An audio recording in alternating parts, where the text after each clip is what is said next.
Yeah, gotta aim for the top like, hold up. Yeah, I can never doubt myself, I know better. All of you critics be acting like you know better. Blowing the smoke, but I know when the dust settles that I'm in my element. It's evident that there's levels to the game.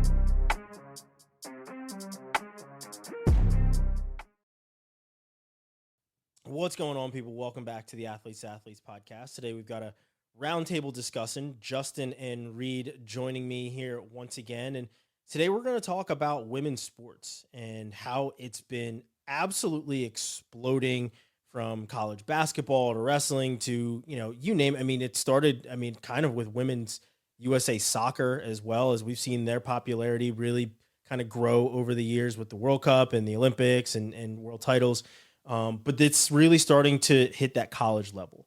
And the first topic I want to hit is, where do you guys think the popularity has come from when it comes to women's sports? And we can specifically speak to women's basketball because we have such huge stars in women's basketball. When you look at the LSU team that has been put together, the team that Dawn Staley has put together at South Carolina.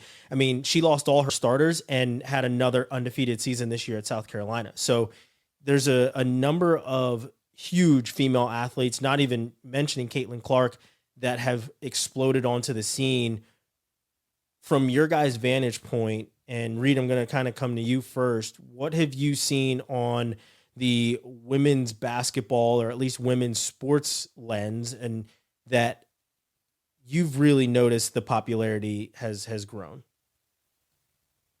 Yeah, I mean, I think if you talk to folks who are fans of women's sports, the argument would probably be that it's always been exciting and it's always been, fun to watch. It's just not been given an appropriate platform to thrive, right? And I think we're finally at a place now where, women kind of clawed and scratched enough in that space and shouted from the rooftops enough, and people finally gave them an opportunity to play on a main linear channel or play at a time that isn't competing with, NFL football, which dominates every sport known to man or woman. And they're showcasing that people want to watch it. And doesn't matter where the views are coming from. Yeah, it's predominantly women because it's women's sports, just like predominantly men is going to be watching men's sports. That's just kind of how that works a lot of times. You're giving these women and these teams an opportunity to showcase who they are, what they do, and the drama that comes with sports in general, male or female, and they're rising to the occasion. That allows for us to build narratives around the Caitlin Clarks of the world and the Paige Bueckers of the world and the Madison Skinners of the world on volleyball side and things like that. And when you let people know there's a story to tell, people get bought in. I mean, I think it's a perfect example. To me, the rise of F1, honestly, in the U.S. is a really similar trajectory as the women's sports, where F1 has always been F1. It's had that intrigue on the money side. It's had the intrigue on the relationship side. It's had the intrigue on the skill side. But predominantly people in the U.S. didn't care because we didn't have any way to connect with the platform and the base in the U.S. And once Netflix sort of lowered that barrier to entry and allowed people to, understand what that was and understand what role it could play in their life and in their entertainment sphere, people jumped on like wildfire. I think it's the same thing, in my opinion, on the women's sports side. And specifically with the college game, you have people that are already coming in with, and Justin will talk about this in a minute, sort of this inherent trust and this inherent love of the brand. And so when you can attach that brand and the love of that brand to what's happening, I mean, we got an Iowa Hawkeye faithful on the call right now, and he could probably speak a little more, on the impact of just what Caitlin Clark, for example, has done, in Iowa City and what that's done for the team as a whole. Yeah. I mean, I can. Right.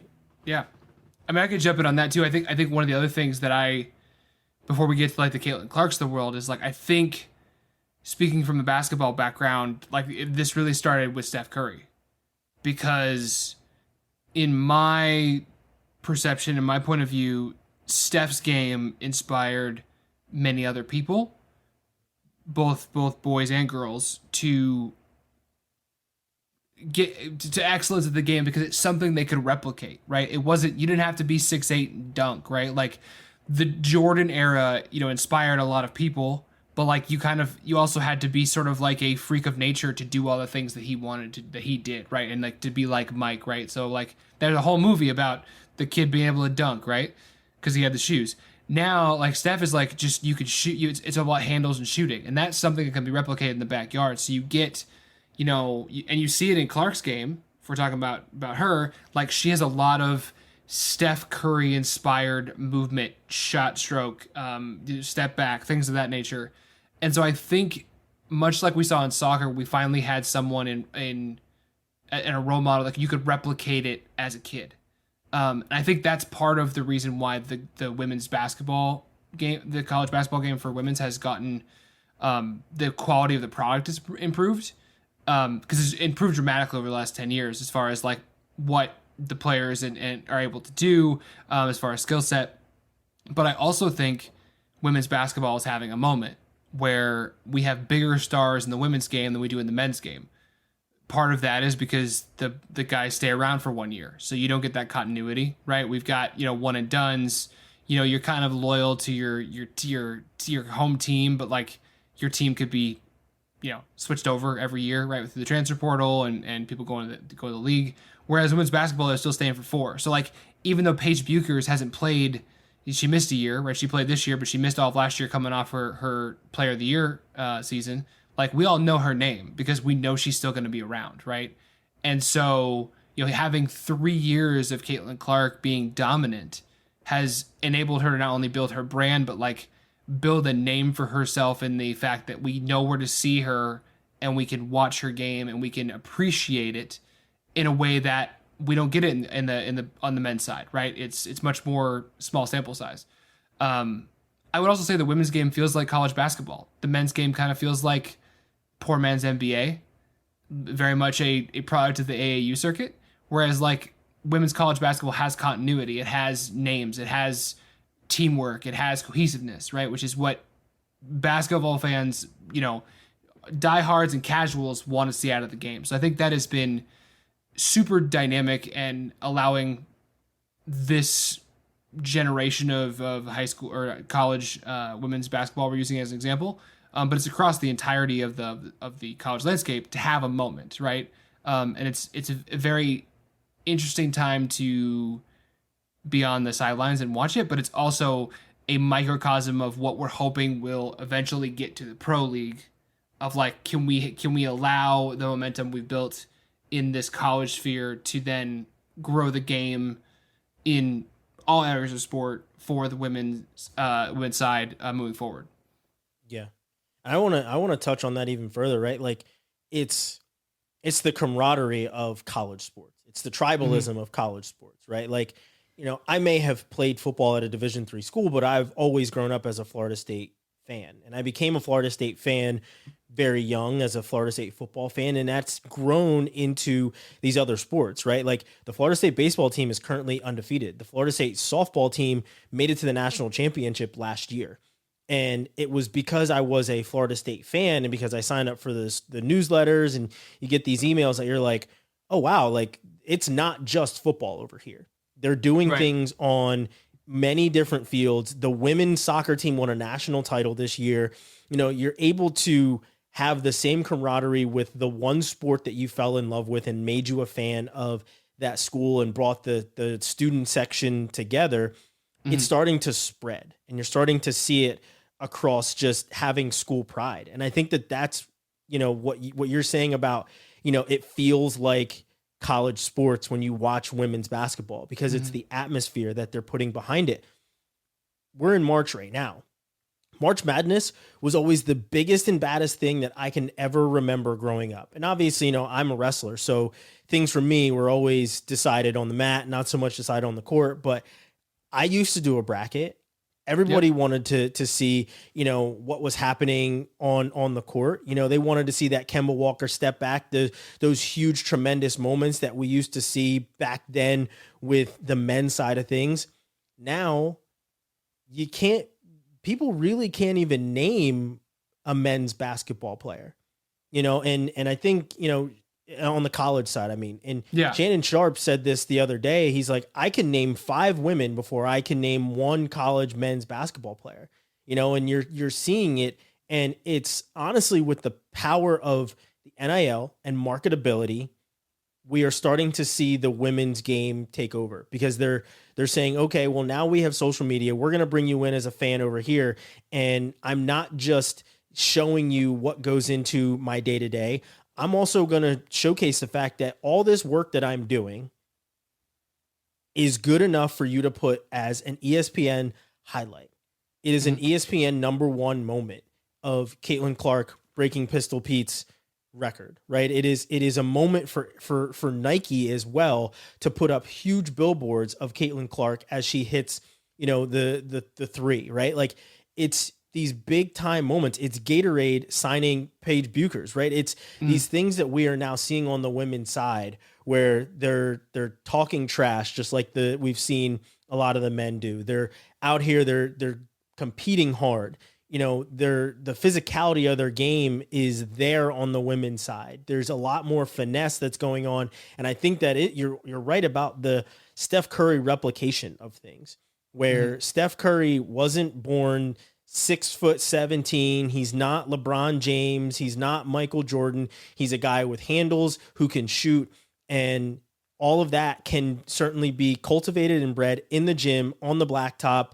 If you're in your room with a hoop above your door and a balled up piece of paper, it's the precision that you can put in that sort of work everywhere. And you're really seeing the women like Caitlin Clark, like Flage, like Haley Van Lith, like all of these girls. I mean, Juju Watkins is a freshman and she's lighting things up for USC women, right? Like, yeah, she goes to the same school as LeBron James's son, and Juju Watkins is the basketball spotlight in that school, right? Like, obviously Bronny James is going to get his time. He's LeBron James' son. Right. But when you look at basketball at USC, if you go to the page, which I did earlier today, you go to the page, Juju Watkins is on the front page. Men aren't on the front page. The women are. So it's a testament to what the work they're putting in and how they're showcasing this on elite levels all the time. If we're talking about from a school value brand situation as well, on the women's basketball side, and really women's sports in general, the schools know they have time and they can build these people or these brands up correctly, right? So like, with Juju, they're starting with her, and they're going to build her up for 4 years to be this monster of a brand, because they know they have time and they can do it effectively. And they did the same thing with Caitlin, right? She came in her first year, was put up crazy numbers. They're like, cool, we're gonna start doing deals. Blah blah. Nike didn't even come in until this year, right? But like, Nike wouldn't have been a possibility if they had the time, or she left after her second year, or those things, right? That's just the reality of the game. Whereas the men's game, like, I can't remember his name off my head, but like, there's one that cat that's coming in to Duke next year. It's number 1 overall recruit. He's gonna be there for a year, and then he's gonna go to the league. Like, there's no, like, the only NIL stuff he's gonna get probably is stuff that's Duke specific. It's not gonna be global brands, because he's gonna go to the league, and then he's just gonna be another guy. Yeah. And it's incredible to me that, the NIL resource, where you've seen the good, bad, and ugly of NIL. And I think the women are truly benefiting, where they're able to be marketed, and there's a lot of marketability behind these women, where they are coming in. And it's almost like, as soon as they have one explosive outing as a player, you are starting a Heisman campaign for them, right? Like, Right. It's honestly what it looks like. Normally it's something you used to see back in the 90s, in the early 2000s, with these quarterbacks at these big schools, where they're like, he's the Heisman hopeful for next year. We're probably going to start to see it, for NCAA football coming in the coming months, right? Now for these women, it's like they're getting their Heisman campaigns going very early after they, have a breakout game, and then they're on the scene. They're starting these campaigns with NIL, with marketing, and it's inevitably bringing the numbers in. I mean, the women's basketball tournament, it was reported, I believe, almost a month ago, that it was damn near sold out already. They're going to have over 100. It's almost 110,000 people. Cleveland? I think that's where it's at, that are going to be going and watching the women's game. Not only that, Caitlin Clark isn't even in the WNBA yet. And the Indiana Fever is already seeing ticket sales go up. They haven't even drafted her yet. And they have the pick. They are already saying it's going to be her. We're bringing her here. She's coming here. Like, and you're already seeing ticket sales change for the Indiana Fever. So like, it's incredible to see. I love seeing it. I've watched it on the women's wrestling side for a very long time as I've covered wrestling. Iowa is like the first Division I team to have a women's team, a designated women's team. Obviously there are a number of women's wrestling teams, but they're like the first really big one. They're the first really big domino that kind of came in and said, we're going to have a women's wrestling team. We're going to get ahead of it. And that was a very big deal. And you're seeing how things are going. And it is absolutely huge when you start to see how these things are going. And, you know, the Caitlin Clarks of the world, the Angel Reese, the Juju Watkins, Flage, I mean, Haley Van Lith, like these women are incredible, and they're being coached by incredible women as well. You know, I mentioned Dawn Staley. She was transcendent when she was in the league, and now she's doing huge things on the college level, which is amazing, right? So like the things that Dawn Staley has been able to do, like I mentioned before, the back-to-back seasons of being undefeated with brand new starters coming in, that's incredible. That includes a win over the reigning national champion LSU Tigers. Like that's unheard of to do that, right? Those are things that Nick Saban used to do in football. Oh, I have a new quarterback. We're still Bama. We're still going to win, right? So like, I hate to give her kind of a male counterpart. It's more Pat Summitt-ish, right? If we're going to stay in the women's game, it is Pat Summitt type things that Dawn Staley is doing, you know, and that's how transcendent these women have been in the women's game. Reed, I want to bring it to you on the admission side. How have normally we're looking at this from a men's football lens type of thing. And not to say that that's still not the kind of the catalyst and driving factor in a lot of admissions things, but the women's things are starting to change that, right? You're starting to see, maybe a little bit more of a shift when it comes to the admission side. What are you seeing in your research that would indicate that the women are really kind of taking hold of the stake in that position? Yeah, it's interesting. I think we're probably going to get even more data on that, I would imagine. Iowa's going to be our best example, in my opinion, this upcoming year, now that we sort of, Caitlin has risen to what she has risen to and gotten the notoriety that she has.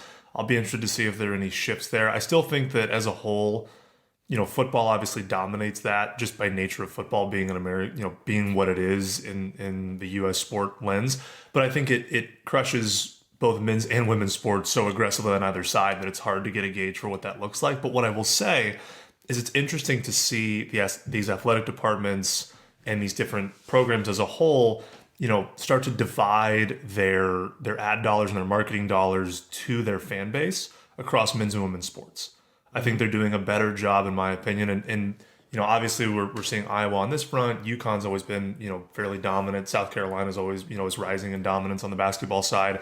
Texas, has a strong basketball team, but their volleyball team is unreal. The number one girls participated sport in the country, by the way. And they're spending a lot more time promoting those elements of the athletics department on top of just football and men's basketball. And I think that's been a really interesting shift. They're understanding, colleges at the end of the day are businesses, and they have to respond to the demand of their constituents. And they're clearly seeing some sort of buyback, or whether it be investment, donation, application, whatever, from showcasing all elements of their athletics department, men and women. And so that, I think, has been really telling on that front.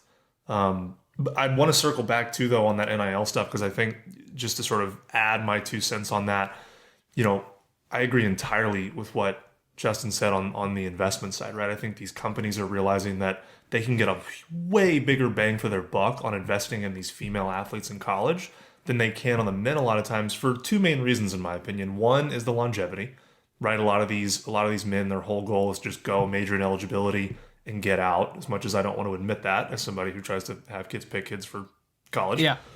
women, I think, just for so long have, just sort of lived under this idea of, listen, this isn't going to be your full-time thing. You don't have the chance to go make these 7-figure sums that these men do in these leagues. And so we've got to understand what comes next. So not only are they staying in college longer to get that degree and therefore are more marketable for a long period of time, I think too, and some of this does stem obviously from working with high school kids and men and women. Women are just naturally more mature a lot of times in this kind of stuff. They've got a better idea of how to provide that value and how to demonstrate value and really lean into something and sort of buy into it. And I think a lot of female athletes see this as, a really viable additional revenue stream. I think they see this as a lot of opportunities to network and connect with people, in their world beyond sport, no matter how long it goes. And the output and the product that you see from a lot of these female athletes when it comes to their NIL deals, in my opinion, is a lot more genuine. It's a lot more high quality. It's a lot easier to buy into. And I think advertisers are noticing that and they're responding to it. I mean, you look at, my two sort of, the proven concept, would be, in my opinion, Livy Dunn on Viore. Yeah. Like she very carefully selected Viore as the brand she was going to back. I'll admit I had never heard of him before, didn't even know how to spell the name before she came into play. And now, I mean, those people, they've exploded. And she's the only athlete-related endorsement that I can find on their website. And if I'm wrong, please tell me. But, I mean, she single-handedly, in my opinion, at least in that demographic of people, blew that place up in a way that I'm not sure people could have necessarily anticipated. It's like the Stanley Cup thing, or the Stanley's the big cups, right? They got one person with influence to really buy into them, and then bang, right, we're in. Yeah, and you have those up. Yeah, and you've got, I mean, obviously the Gatorades and Paige Bueckers and Nike and Caitlin. I mean, those are all there. But you're seeing it again. I'm going to go back to the volleyball side because, again, went to Texas. Volleyball's awesome. Love it. Watch it. There's a company, I want to make sure I get the name right. I pulled it up over here. There's a company named Avoli, I think is what you call it. And it's they're sort of, they just launched in 2023. Their hope is to be sort of the first, volleyball specific apparel company, because there's not really been one that's really dedicated to women's volleyball. And the first 3 endorsers that they signed were Texas Longhorns, Nebraska Cornhuskers, Virginia Cavaliers. They chose 3 studs from those 3 schools. Yeah, that's big. And I'm telling you, I'm putting my stake in right now that company is going to explode, in my opinion, in the next 2 to 4 years, because they're serving a market that has wanted representation. They're serving a market that obviously has buy-in with participation, and now they have people with notoriety, longevity, and the ability to share in that growth that are teaming up with them for something that women are obviously proving to us they've wanted for a long time. We just simply haven't given them the space to do so. So that to me and there is wasn't huge. the leagues, and there wasn't the stepping stone after, right? Like we've had the WNBA, obviously. Now we have the new volleyball league, right? We've got there's 3 of them. Right, there's this consortium now with like the pro softball, so there's more opportunity now, but like for the majority of kids doing NIL, like it ends after college because your value's there. But like these people that are pushing back on like Caitlin declaring for the draft, I was like, the Jujus, the Paiges of the world, like their NIL deals, they're going to continue. Because those are more valuable than the conferences or the leagues you're going to. But to the point about your branding component is like, if that money follows these athletes and it's able to continue to grow, that is how you change leagues. That is how you change TV deals. That is how you make real impact on these new and/or older leagues, right? Like the WNBA is never really going to get out of their own way until the NBA teams don't have ownership and they change the season, right? Like that's my own opinion, but like it puts a cap on it. But like we've also never had a star like Caitlin Clark go to the WNBA. Like Taurasi is probably one of the greatest basketball players of all time, right? You've got the Maya Moores, you've got Sabrina, you've got all these other names, but none of them had this hype going into that league. Right. And so if she's able to be successful, like sky's the limit on what they can do as far as pushing that in a direction where like the WNBA matters to the casual fan as opposed to just the people that are WNBA fanatics. Yeah, and I think Caitlin Clark definitely has the chance to bring more eyes to the WNBA. And I think she sees that. I think there's a number of companies that want to back her and do deals with her. I mean, she just signed with Gainbridge, which is already an Indianapolis-based company. I mean, she's preparing, obviously. She's a brand ambassador for Gainbridge. She's preparing to be in the league, play for the Indiana Fever, and do the things that she wants to do. But, like, there really hasn't been this kind of hype behind a college player going to the WNBA really ever. Right. Like I can remember, Skylar Diggins being on, I think she's Skylar Diggins Smith now, but I can remember her being on the covers of magazines and things like that. And everybody was just like, wow, she plays really well, but she didn't have NIL deals to back her. She didn't have, social media wasn't social media the same way that it was when she was coming out of the league and going into the Deladon would have been a completely different animal. Completely different. And I'll be honest, I became a huge fan of Elena Deladon when I saw her on LeBron's show, The Shop, and she spoke about the things that she spoke about, right? Like where she was talking about traveling and how they don't have the same sort of, travel privileges that the NBA men have. And then not only that, but like Kelsey Plum talking about the things that she talks about on podcasts. Right. Like everybody remembers Chelsea Plum. Now they remember Chelsea Plum as the girl that had the absolute cannon of an arm and fired that t-shirt to the top of the stadium. And then they realize, oh yeah, she's a WNBA player and she's also really awesome. And then she marries Darren Waller, right? Like there was certainly ways of everybody connecting the dots to see like how awesome these players were all along, but nobody actually took the time to say, oh, they're absolutely balling over on that side. So when you watch the 3-point contest between Sabrina and Steph Curry, everybody was like, and everybody went at Kenny on the broadcast, as they should have, because he's talking about, oh, she's using a different ball and whatever else. It's like, she's using the ball she's used to. She's using the ball that she plays with. They don't ask them. And that's the thing is, if Steph Curry would have shot the women's ball, I guarantee you it would have been different for him as well. 100%. So while it may have been an advantage for her to shoot with the ball that she shot with, it was also an advantage for Steph Curry to shoot with the ball that he likes too, because he's used to it. And his shot is tailored to the weight and the flight of that ball, just like hers is. But she proved that she's an absolute shooter and she's a beast. And she was up at the same platform, same 3-point line. And she said it at the end of it, shoot or shoot. And when you can shoot, that's literally what it's all about. So like putting women and up against men in those platforms where it's an equal playing field. I think that's where you're able to showcase how amazing, these women are, and that you shouldn't take anything away from them when it comes to how they compete. I've had a chance of seeing many of the female wrestlers compete. And yes, the competitiveness isn't on the same level as the men when it comes to wrestling, but I have seen them compete. I've seen them up close and personal compete in practices. I've seen them step on the scale and, make weight and make sacrifices for, not, having to diet and exercise and everything else in between, just like the men do. There's no different. These women they're tough as nails and they'll throw you on your head. Right. Like, so every chance I get, I give these women props because they're on the same mats. They're hitting some of the same moves. Like these things, like they're in the same practice. In most instances, they're practicing with the men until recently, where women's high school teams were actually formed.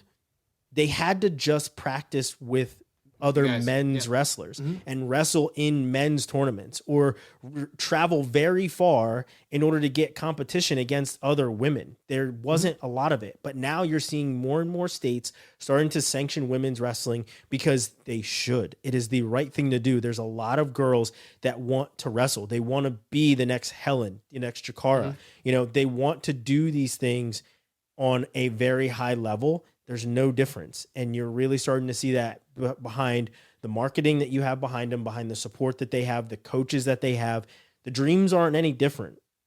It's the support that they have that truly is. And we're starting to see that support really come full circle with these tremendous athletes on the college level.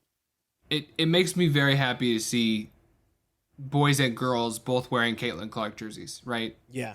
Because then we get past the, what gender, what sport, whatever. We just get to a point where like this person is a role model.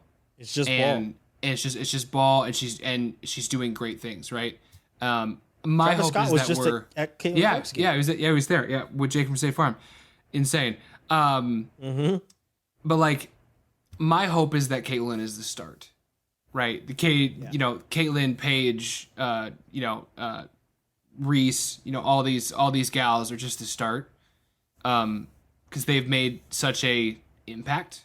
But I'm also a little skeptical that like we're not also just like in this like peak era of like we just hit the right people at the right time post COVID and now we're here.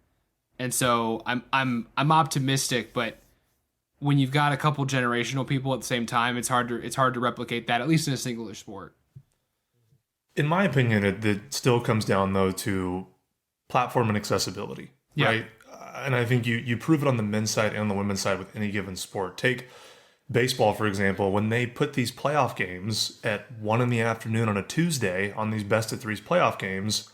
I mean, you've got me who works from home and like 7 dudes over 50 at a bar watching that game. So you could have the coolest game in the world. You could have this high stakes situation, but if you don't put it in a position to succeed, it's not going to succeed. My hope is that with the pull and the push that we've had from the folks who are in the spaces for a volleyball, a softball, women's hockey right now, basketball, that you can get the correct stepping stones to put these women's sports events in positions to be seen and to be appreciated. For example, putting Sabrina in the men's all-star event provides an accessibility for people who would not otherwise open up any WNBA content or streaming to see what she can do. And there's always going to be people that come in and bash and hate and whatever else. And you know what? Good on them. Like, it's annoying that they want to do it publicly and it's annoying that they want to do those things. But my feeling, and the numbers seem to follow it, is that there's more people that see Sabrina in that space and go, oh shit, that girl can play. And then buy into more of what she's doing, buy into more of the things she's involved in, and potentially, hopefully, matriculate into somebody who's now watching and engaging in that sport. That's always, in my opinion, going to sort of supersede the folks that just are going to hate on it for the sake of hating on it. And I think you see that with Sabrina. I think you see it in the national championship game for volleyball this last year. They finally weren't competing with a football game. They didn't stick it on like a 3 p.m. on a Sunday. They put it during a prime time. They put it on ABC. And it was the highest rated volleyball event that I think they've ever seen. It was up like 93% or something from the year before. And it was 3 straight sets. I mean, Texas manhandled Nebraska, which nobody expected, but like it wasn't arguably the most intense game, but it was in a place and in a position for people to see it, interact with it, and engage with it. And that's so much of what causes this stuff. I mean, you think of any everyone avoids NFL Sundays and now honestly college football Saturdays like the plague if they want their show or their whatever to be seen. I mean, you look at the top 100 broadcasts last year, 93 of them were football, NFL football. 3 of them were college football. There was the Oscars, the Thanksgiving Day Parade, and 1 political program. That's it in the top. So, I mean, nobody is going to. So if you stop putting them at noon and 3 p.m. on a Saturday and a Sunday and you stick them at their own time to be able to thrive, you're going to get a buyback from that. It just is what it is. Same thing with Caitlin Clark. They put that game in a position for people to watch it and engage with it. And so many folks got to watch her make history. And and that is going to stick with so many folks that engage with that sport and make them want to continue either to follow Caitlin specifically into the WNBA and grow an interest in it, or stick with the sport of basketball or whatever engagement level that is. What's the most valuable content in the world right now? It's live sports, right? It is. Like even more so than it was 5-10 years ago, right? It's the only thing that draws numbers. It's the only thing that draws fans because you can't watch it on demand, right? It's got to be live or you're going to see it on Twitter. And so, with what they're trying to do. There's extreme FOMO when it comes to it. Right, 100%. And so like what Disney with Iger and whatever the other company is trying to do to like create a sports network specifically, like they're doing all this stuff because they know that's where the money is, right? That's where that's where ad revenue drives, right? And so, that's part of it too, as far as we're in this kind of vortex of, hey, we need more content. Okay, how can we pull more storylines out of places we haven't tapped into yet, right? Is that women's volleyball? Is that women's soccer? Is that men's polo? Pick your sport, right? That's been underserved, right? Is that right? My guess is men's championship weekend for wrestling will probably have its best viewership this year because we're only seeing it go up, right? And so just the need for that content is such in high demand right now that we're enabling, as Reed said, to have a platform innately ready and willing to take on more of a investment in these athletes. And we're also at a time now where athletes are more prepared, or at least being pushed in a way to be more prepared to actually take advantage of those platforms, right? And so it's kind of a perfect storm for that. But then we get to the point where like, what's next, right? Yeah. And I mean, I can remember growing up and the Olympics was the epitome of everything when it came to sports. And not to say that it's not now, but like there's such huge Super Bowls all around. I was flying back. Where was I flying back from? I can't remember, but I was about to get on a flight, sitting in the Delta Lounge, and I opened my laptop to watch the women's national championship from last year, to watch LSU versus Iowa, right? Like I wanted to see that game, and I was traveling, and I made sure that I was going to watch that game as I was traveling. I looked to my left and my right. All these other people are watching it too. Like I said, I'm sitting in the Delta Lounge. It's on the TVs. So like everybody is making sure that they're tuning in to watch this game, because when it all boils down, and I'm throwing my journalism hat on strong here, it's about storytelling. If you do not tell the story of these athletes, if you do not build context around why it's important. I'm working on content for the NCAA conference championships this weekend. If you do not build context around why this matchup matters, then people are, you still have your diehards that are going to watch. But when you speak about it, it's, hey, these guys wrestled at the beginning of the season. It was a 1-point match, or these guys wrestled. Like, can you believe that this is different now? Like they were tooth and nail before, or he got pinned before. It's the same exact thing that we have this year of what they're trying to build off of. South Carolina basketball has been amazing under Dawn Staley. LSU has been amazing as well. Iowa, same thing. You're able to build these storylines around these incredible women who are doing incredible things for a long period of time because you got that longevity out of it, right? And that was the biggest thing about it, is you were able to build around their personalities, their marketability, and their skills ultimately. At the end of the day, they had the skills to back up all the money that was being thrown in. And you're right, it takes a tremendous amount of time.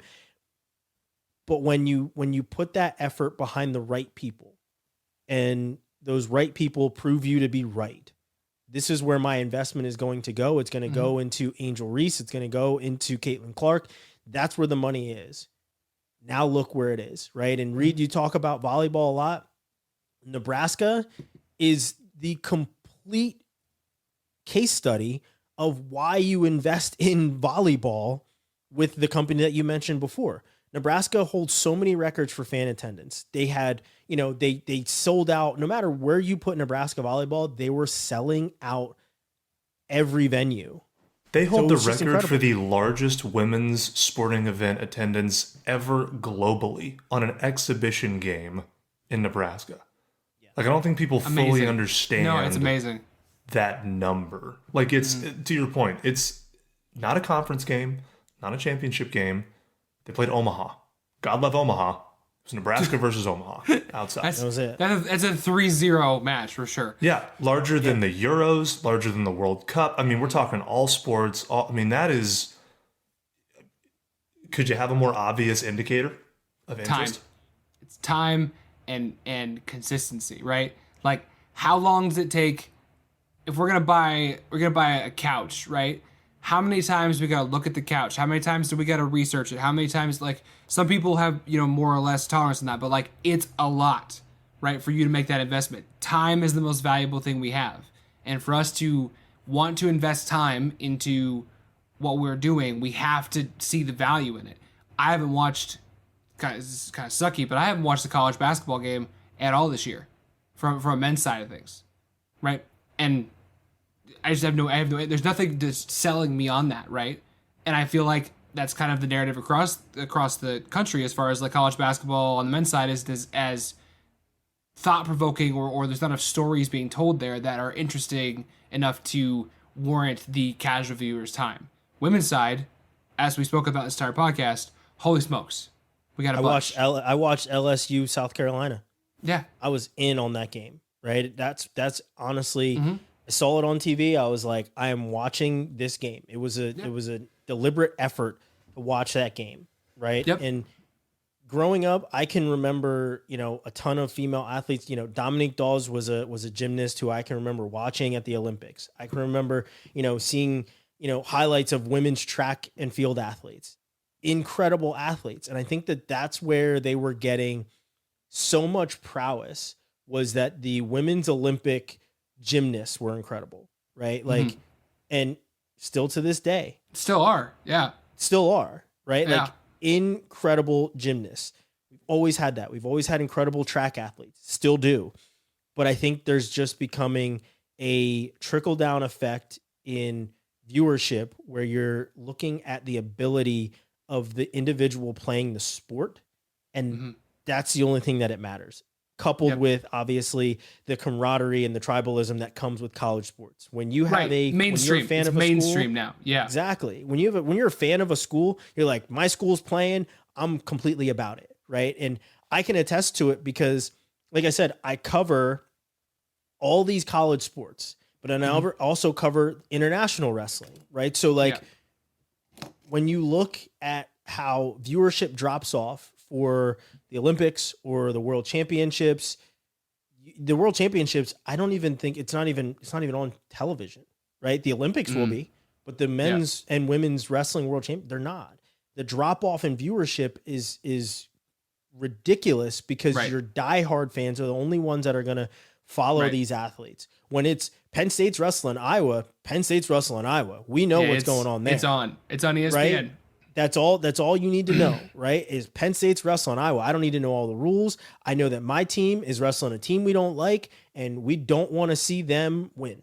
That's it. That's all I need.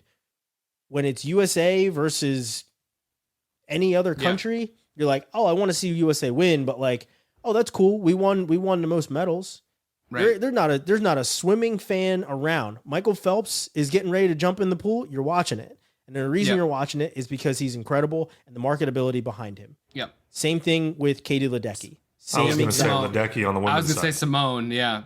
And Simone Biles on as a, like, it just all works out, man. It just all works out. And I love the fact that covering women's sports, as I obviously don't cover them exclusively, but watching women's sports, interviewing female wrestlers, seeing what they're putting out on social media and what they're doing there, like, it's awesome because they're building their marketability, and that's the best part about it. So I'm gonna, give each one of you guys kind of a last word here. So starting with Justin, what is your, last word about the topic of growth of women's sports? I think we are in a moment for women's sports that we have never really seen before, across college sports specifically. And I am excited to see the growth of not only that game, but how it transcends into the next level. I heard one podcaster talk this week about how, college basketball in the 80s kind of led to the 90s, early 2000s growth and boom in the NBA, because we were able to sort of catapult off this momentum and then drag that into the next wave or the next evolution of basketball into the pros. And so I'm excited to see if, from a Caitlin Clark, Paige, pick your star right now to WNBA or the international game for that matter. Does playing in Russia or playing overseas with some of these girls who have this notoriety, right? Do they take their talents to Europe or Asia to play, and does that help that game, or do they stay home and do something else, right, or find other ways to stay relevant and or grow the game locally? Like, I'm very interested to see how that dynamic works, because the WNBA season is only four months, as well as how does the next evolution of NIL, as far as how we continue to get more educated on that, how schools are figuring out how to engulf branding and invest in their players and their talent, we'll say, and see what that holds. So the future is bright. I believe, I'm optimistic about it, but we certainly haven't necessarily been here before on the women's game side of things. Yeah. Reed, last word. Seems only appropriate that I would use a baseball quote as a washed-up baseball player, but if you build it, they will come. I mean, I think that this is, in my opinion, what the growth on the women's side has been. Perfect example of that exact mantra, in the sense of, for the longest time, we gave women's sports the smallest sliver of opportunity to showcase what it could do in, primetime spots, in any type of notoriety content, whatever it is. And in the past multiple years, certainly, they have just crushed it out of the park every single time they've been given an opportunity. And then they look up and go like, why can't you let me do this more? And I think we're finally getting to a point where people are understanding, at the end of the day, where the almighty dollar goes is where people really feel. You can say as much as you want on TV, you can release as many press releases as you want, but when people start truly investing and putting their money where their mouth is on this stuff, that's when you're going to see the returns. And it feels like we're finally starting to get that. We're getting that with media rights deals that are coming in through, women's college sports. We're getting that through, women's college March Madness. We're getting that through, the NWSL to me is a great example of people. Yeah. The expansion opportunities there, people's desire to want to bring teams, the growth and investment that people are having already in their equity when it comes to ownership rights in those teams. We're proving it left and right. They are proving it left and right on the women's side, that when you give them an opportunity and when you allow them to build it, people are coming. People are responding to that. People want to see that. And so I just hope that it continues to grow and they're continued to be given opportunities so that we can see how high that rises. Because I'm a firm believer that the more sports, the better. I don't care where it comes from. If it's high quality, if it's entertaining. Bowers, our one of our advisors and a professor at UT, has one of my favorite quotes where, we want sports to be inherently good or inherently bad, and they're not. They inherently are. It's what you put into it is what you get out of it. And we think, for example, the men's game right now, we're not getting a lot. We're not putting a lot into the men's college basketball side, so we're not getting a lot out. We're putting a lot in on the women's side, and we're getting a lot out. And if we continue to see that in other sports, man, more power to you. I would love to put more things on this TV. I consume it like crazy. I don't care where it comes from. So if you build it, they will come. You would use an Iowa quote. I'm just going to honestly echo the sentiment that you guys said. I want to see more growth in women's sports. Specifically for me, like I said, I've said it a number of times. I cover wrestling. I want to see more female wrestlers out there. I want to see them, they're moving closer to having a Division I women's national championship. So I want to see more of that.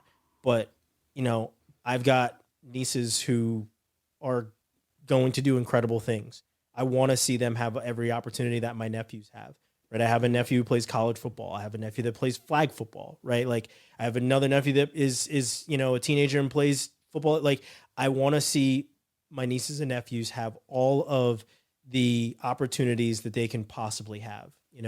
Grew up watching sports from a very close eye.